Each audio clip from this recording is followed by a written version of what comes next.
بسم اللہ الرحمن الرحیم۔ السلام علیکم ورحمۃ اللہ وبرکاتہ۔ پیارے ناظرین، حضرت امام باقر رضی اللہ تعالیٰ عنہ کے بیٹے حضرت امام جعفر صادق رضی اللہ تعالیٰ عنہ کے پاس چند عورتیں آئیں اور آ کر کہنے لگیں کہ اے نواسہ رسول، کیا کوئی ایسا عمل بھی ہے کہ جس کے کرنے سے مرتے وقت روح آسانی سے نکلے، روح نکلتے وقت تکلیف نہ ہو، خاتمہ ایمان پر ہو، مرتے وقت کلمہ نصیب ہو جائے، ہماری اندھیری قبر روشن ہو جائے اور قبر جنت کے باغوں میں سے ایک باغ بن جائے؟ کیا کوئی ایسا عمل بھی ہے؟ حضرت امام جعفر صادق رضی اللہ تعالیٰ عنہ نے ان خواتین کی پوری بات سنی اور فرمایا، اے خواتین اسلام، عورت کے منہ سے نکلے 3 جملے اللہ تبارک و تعالیٰ کو بہت ہی زیادہ پسند ہیں۔ عورت کی زبان سے نکلے یہ 3 جملے اللہ تبارک و تعالیٰ کو بہت ہی زیادہ محبوب ہیں۔ اور میری یہ بات سن لو کہ اللہ کے پسندیدہ کام کرنے والی عورت جب اس دنیا سے رخصت ہوتی ہے تو سیدھا جنت میں چلی جاتی ہے، یعنی بغیر حساب و کتاب کے جنت میں چلی جاتی ہے۔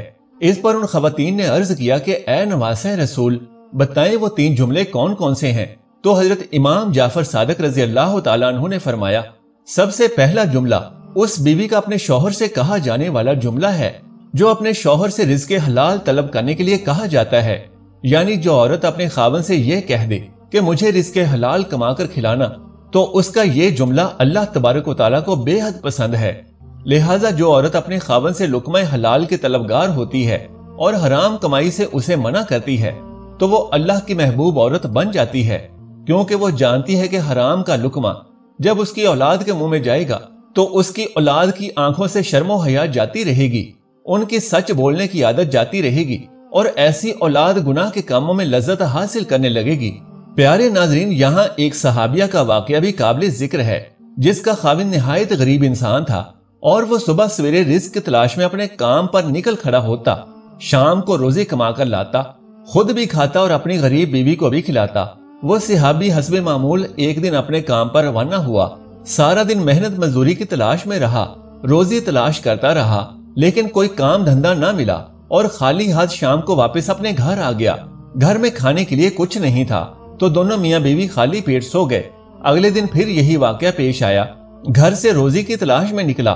سارا دن مارا مارا پھرتا رہا لیکن کوئی کام نہ ملا اور شام کو خالی ہاتھ واپس گھر لوٹ آیا۔ اس طرح وہ دونوں دوسری رات بھی خالی پیٹ اور بھوکے ہی سو گئے۔ جب تیسرا دن آیا تو حسب معمول وہ صحابیہ خاتون اپنے شوہر کو رخصت کرنے کے لیے دروازے تک اس کے ساتھ گئی، ڈھیروں دعاؤں اور نیک تمناؤں کے ساتھ اپنے شوہر کو رخصت کیا۔ شوہر جب اپنے گھر سے رخصت ہوا اور چند قدم ہی چلا تھا کہ بیوی نے پیچھے سے آواز دی اور کہا، رکیے، میری بات سن کر جائیے۔ شوہر رک گیا اور پوچھا کہ کیا کہنا ہے؟ تو اس غریب صحابیہ نے اپنے شوہر سے کہا کہ اے میرے خاوند، اے میرے شوہر، اس سوچ کے ساتھ کہ میری بیوی 2 دن اور 2 راتوں سے بھوکی ہے، کہیں ایسا نہ ہو کہ آپ کو روزگار نہ ملے اور آپ حرام کا لقمہ لے کر گھر میں آ جائیں۔ یاد رکھنا کہ میں بھوکی مرنا پسند کر لوں گی لیکن حرام کا لقمہ اور حرام سے کمایا ہوا رزق قبول نہیں کروں گی۔ حرام کا لقمہ نہ تو میں کھاؤں گی اور نہ ہی اپنی اولاد کو کھانے دوں گی۔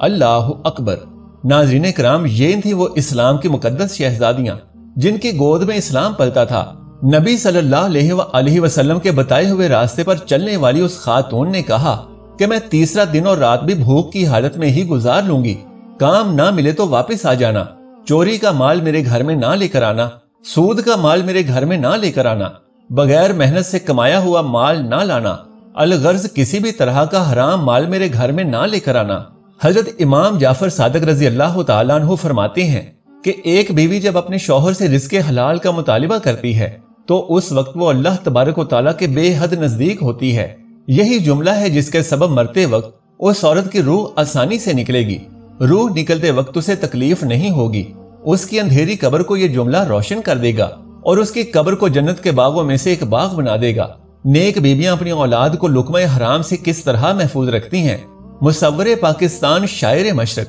ڈاکٹر علامہ محمد اقبال کے والد پیشے کے اعتبار سے ربا یعنی سود سے منسلک تھے اور ان کی اہلیہ ان کے اس کام سے ناخوش تھیں، لہٰذا علامہ اقبال کی ولادت کے بعد ان کی والدہ نے انہیں اپنا دودھ نہیں پلایا کیونکہ وہ اپنے خاوند کے سودی کاروبار سے حاصل ہونے والی رقم سے غذا کھا رہی تھیں۔ انہوں نے اس موقع پر اپنے والدین کی جانب سے ملنے والا زیور جو انہوں نے سنبھال کر رکھا تھا فروخت کر کے ایک بکری خریدی اور علامہ اقبال کو اس بکری کا دودھ پلایا کرتی تھیں۔ لہٰذا علامہ اقبال کو ملنے والی یہ پہلی روحانی حفاظت تھی جس کا اہتمام ان کی والدہ نے کیا تھا اور انہیں سود سے حاصل ہونے والی خوراک سے دور رکھا۔ اس عمل کی برکت سے علامہ اقبال کے والد نے بھی سودی کاروبار چھوڑ دیا اور توبہ کر لی، جبکہ یہی علامہ اقبال پھر آگے چل کر حکیم الامت اور اتنے بڑے شاعر اسلام بنے کہ ان کے کلام آج بھی دنیا بھر کے مختلف ممالک میں درسی کتابوں میں پڑھائے اور سمجھائے جاتے ہیں۔ علامہ اقبال کی والدہ رزق حرام سے بچنے والے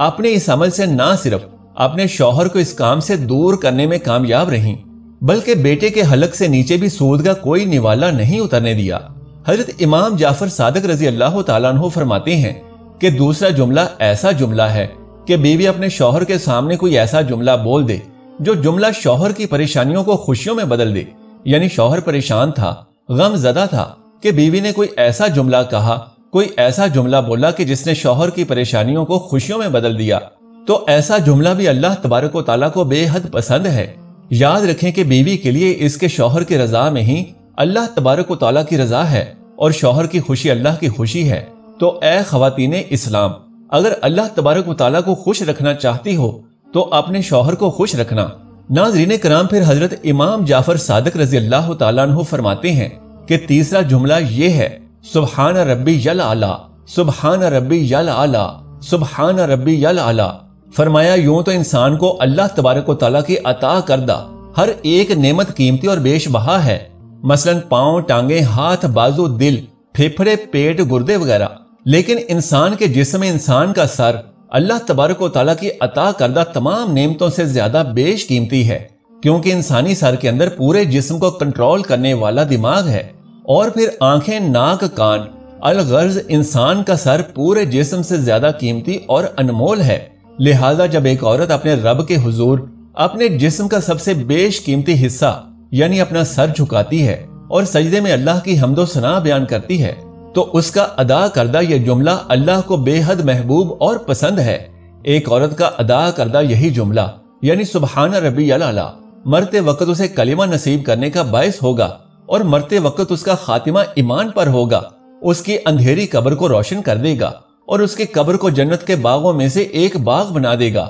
نماز کا دامن مضبوطی سے پکڑے رہنا، نماز کا دامن کبھی نہ چھوڑنا۔ اللہ تبارک و تعالیٰ جب کسی انسان سے ناراض ہوتا ہے تو اس کی روٹی، اس کا رزق بند نہیں کرتا، سورج کی روشنی اس شخص کے اوپر بند نہیں فرماتا، بارش کو حکم نہیں دیتا کہ فلاں شخص میرا نافرمان ہے اس لیے اس کے گھر نہ برسنا، تو کیا کرتا ہے؟ جس بندے سے اللہ تبارک و تعالیٰ ناراض ہوتا ہے تو اس سے بس سجدوں کی توفیق چھین لیتا ہے، اور سمجھ لو کہ اللہ سبحانہ و تعالیٰ جس سے سجدوں کی توفیق چھین لے تو گویا اس کا سب کچھ چھن گیا ہے، اس کا من اجڑ گیا ہے، اس کی دنیا اور آخرت اجڑ گئی ہے، کیونکہ دلوں کی بہار، دلوں کا قرار، زندگی کے چمن کی بہار اور آخرت میں خوشیوں کا سامان صرف اور صرف اللہ کے سجدوں میں ہے۔ تمام عبادات کی قبولیت کی شرط نماز ہے۔ محترم ناظرین، حضرت امام جعفر صادق رضی اللہ تعالیٰ عنہ نے عورتوں کے لیے جو 3 جملے بتائیں وہ یہ ہیں۔ نمبر 1، اپنے شوہر سے جب بھی طلب کرنا رزق حلال ہی طلب کرنا۔ نمبر 2، کوئی ایسی بات اپنے شوہر سے نہ کہنا جس سے اس کی پریشانی میں اضافہ ہو، بلکہ ایسی بات کرنا جو اس کی پریشانی کو ختم کر کے اس کے لیے خوشی کا باعث بنے۔ اور نمبر 3، نماز کا دامن کبھی نہ چھوڑنا، تو ایسی عورت کی موت بھی آسان ہوگی، مرتے وقت کلمہ بھی نصیب ہوگا اور خاتمہ ایمان پر ہوگا، اور جنت میں اس کا داخلہ بھی بغیر کسی حساب و کتاب کے ہوگا انشاءاللہ تبارک و تعالی۔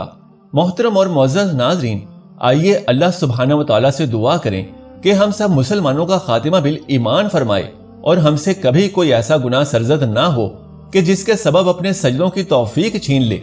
آمین یا رب العالمین۔ محترم ناظرین، درخواست ہے کہ اگر میری آج کی یہ معلوماتی ویڈیو آپ کو پسند آ جائے تو براہ کرم اس ویڈیو کو لائک اور شیئر کر دیجئے اور میرے اسلامی و اصلاحی چینل کو سبسکرائب کر لیجئے۔